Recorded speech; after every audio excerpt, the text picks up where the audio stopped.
lycée Saint-Exupéry a réalisé le lundi 12 mars l'exercice d'évacuation, ou opération Daisy, afin de former les élèves, professeurs et personnel en général aux mesures à prendre en cas d'incendie.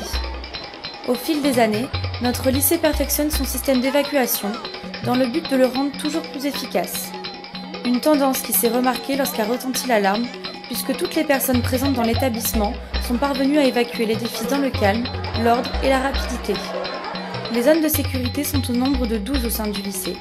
À chaque section du bâtiment en général a été attribuée la zone la plus proche selon le plan suivant. Les classes de primaire, situées au rez-de-chaussée, doivent se réunir dans la cour du primaire, alors que celles situées au premier étage sont attendues sur le terrain de baby-football.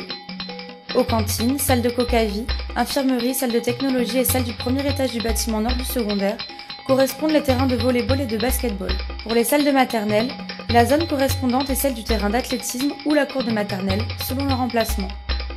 Les bureaux du CIO, la bibliothèque et le deuxième étage du bâtiment sud du secondaire se sont vus assigner la cour du secondaire et la bibliothèque de primaire la cour arrière de celle-ci.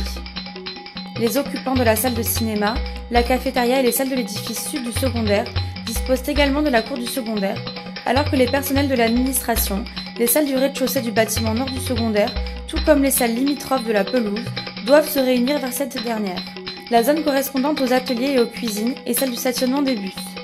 Finalement, les occupants des gymnases devront se retrouver sur le terrain d'athlétisme, lieu vers lequel tous les élèves et personnels devront se diriger après s'être réunis dans leur zone de référence. C'est en effet là qu'un portail d'évacuation, donnant sur la rue Espos, a été construit à ces fins. Regroupés par classe et par niveau, les élèves ont attendu tranquillement la fin de l'exercice, après lequel ils sont retournés en classe pour poursuivre la journée de manière totalement normale.